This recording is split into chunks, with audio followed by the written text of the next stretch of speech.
think we are ready to move right on to our next speakers, and we're going to continue on with the conversation on higher education. And we are so fortunate to have Dr. Angie Paccione with us today. She's the executive director of the Colorado Department of Higher Education and a member of the governor's cabinet.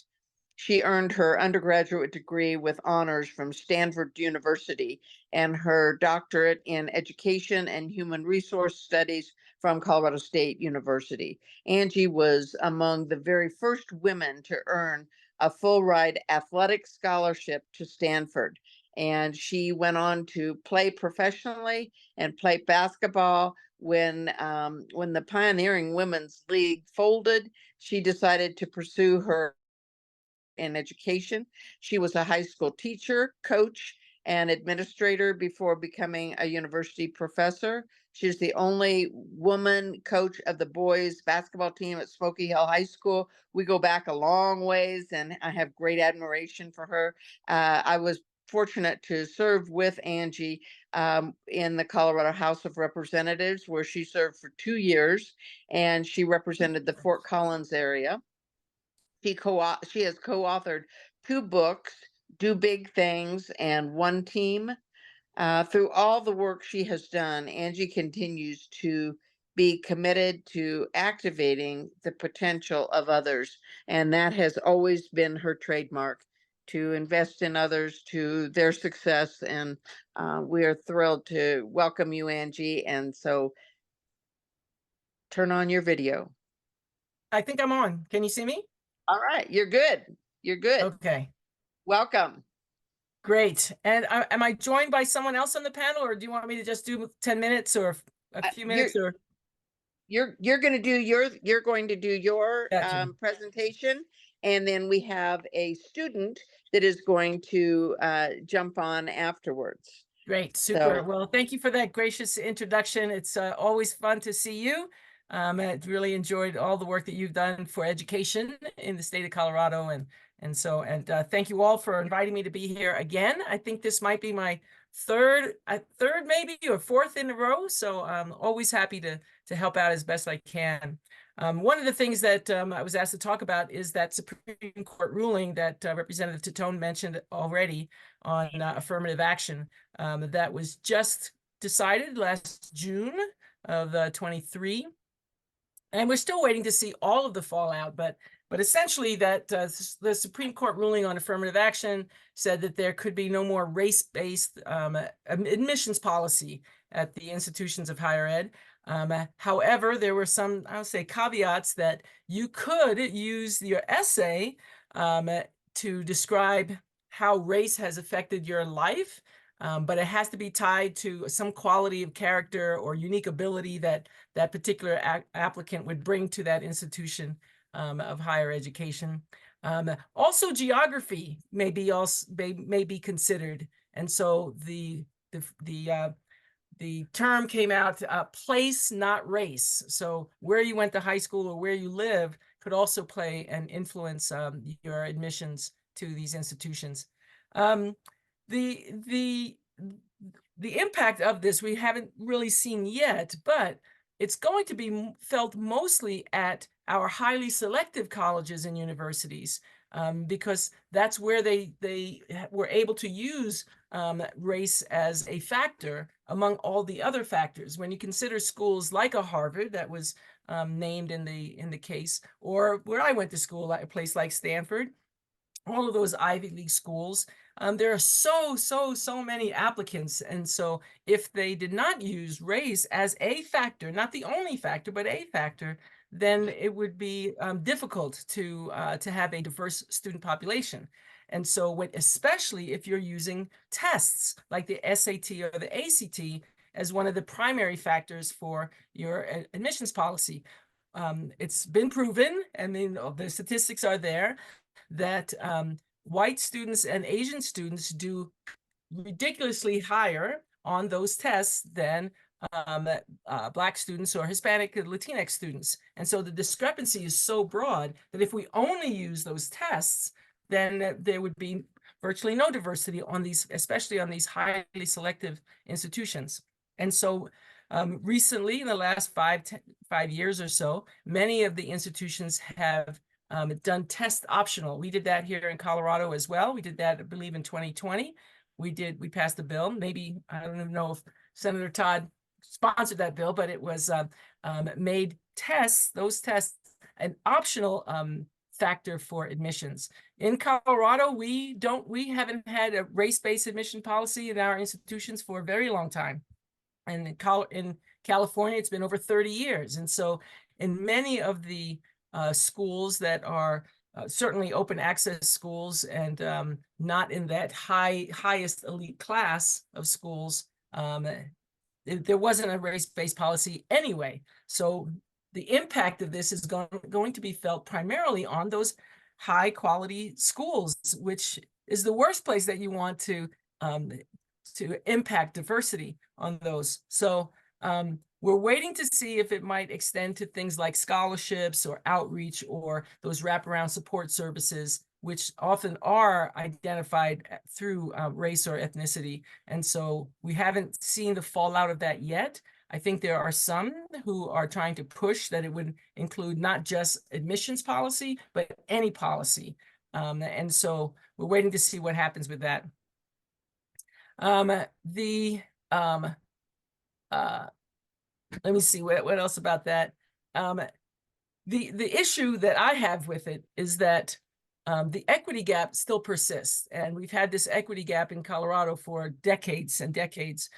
The way I look at this, and I try to make things, I try to take the complex and make it as simple as possible. So when we think about things like DEI, diversity, equity, and inclusion, the way I define it to make it very simple is that diversity is who's on your campus. What does your campus look like? What's the representation, both of students, staff, and faculty? Does it represent the community that you live in? And does it represent the best that America has to offer?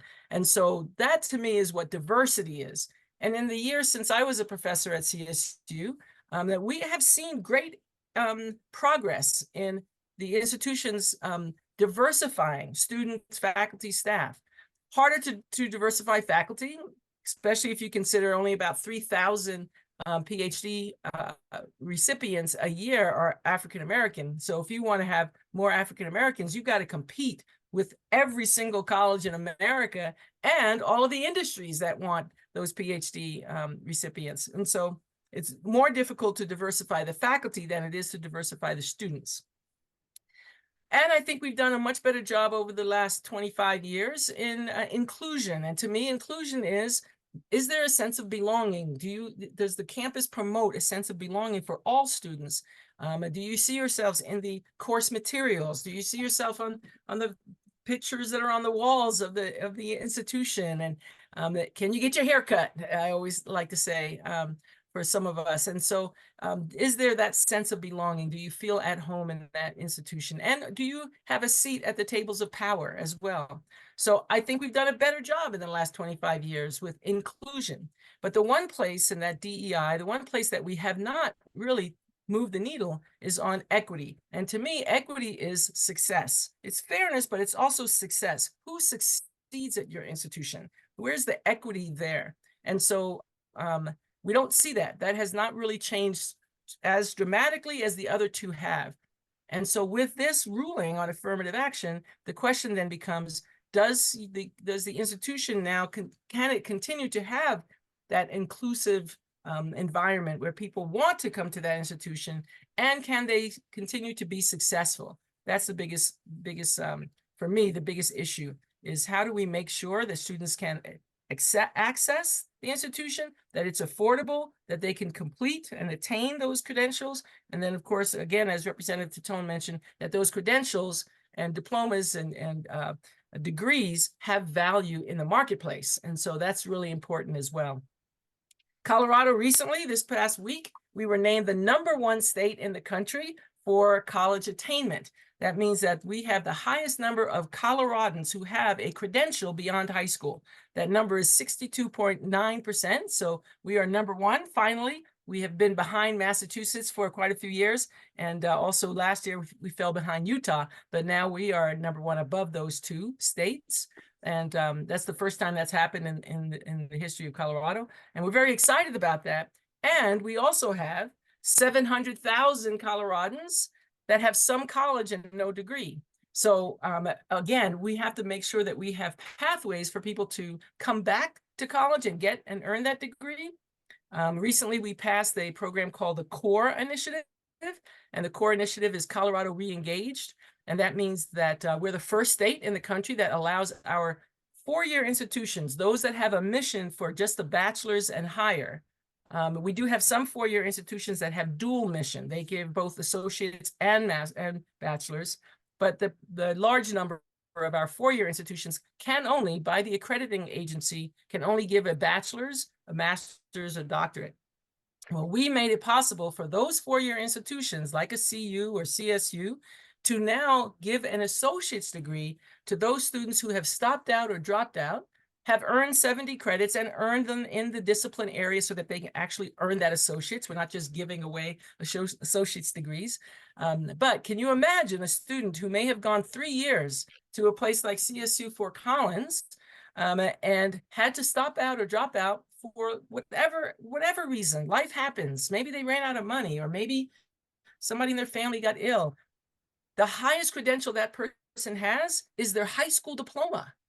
And so even though they may have gone 3 years to college, paid 3 years, maybe even have student loan debt, they have no way to really recoup that. And so now at least they can get that associate's that will help to increase and maximize their earning potential. And then if they want to, they can see a path back to get that bachelor's. So we had over 300 students. This is our first year of being able to offer those associate's degrees. And it was tremendously emotional to see those students receive that associate's degree that they have earned, but weren't able to get at our four-year institutions. So all of that around, when we think about how do we close the equity gap, how do we make sure that people of color still feel welcomed at our institutions? There are ways that they can still use race, not systematically as an admissions tool, but they can still, by either where their geography is or their essay, they can still find their way to our highest institutions as well. One last thing. Oh, I don't know if I have one more minute. I just wanted to mention real quickly about Title IX. Because Title IX is another way that legislation really changed the nature of who gets to go to college. And in 1972, when it was passed, only 42% of college students were women. Now, women are more represented in college than men are. Not that it's a competition, but it was only 37 words, and those 37 words by Birch Bayh, a Democrat from Indiana, really has changed the life of so many of us, especially myself as a female athlete. And I just want to mention that Ernst & Young did a study, and in their study, they found that 94% of C-suite women have played sports. And so playing sports really has changed the nature of how we operate and what we have access to. So I wanted to mention those two. So the Supreme Court ruling, but also Title IX. I always try to mention it whenever I can. So I'll stop there and then be happy to answer questions later. Great. Darcy, are there some questions that Dr. Paccione could be addressed? Yes, there are. And I wanted to, before I ask the questions, mention that I was interested to hear about four-year institutions being able to offer associate's degrees for people who had quit their education because of life problems.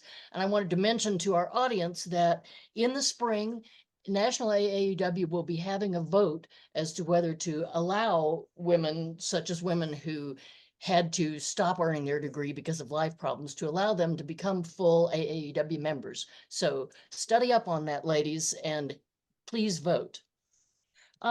A question I had for you was that in a recent report to the Higher Education Committee that you made, you mentioned that one of your goals is to contain costs and lower debts so there'd be less burden on students. How are you going to go about doing that? Yeah, thank you for the question. Yeah, there are many initiatives that we have already in place, and we're looking to see if there might be others that we can introduce that can contribute to making college more affordable. So primarily through either scholarships or internships, apprenticeships. There are lots of ways that students can reduce the costs, and the state gives over $230 million in student financial aid. And so we want to make sure that everyone has access to those dollars and that they see a path where they don't have to take out a loan. We also want to, we have a goal of increasing our FAFSA completion. We're one of the lowest states of student completing that FAFSA. The FAFSA is the free application for federal student aid. And so we want to make sure that we increase that number. We are leaving $30 to $50 million a year in the federal coffers that could be coming to the state and helping students to pay for college.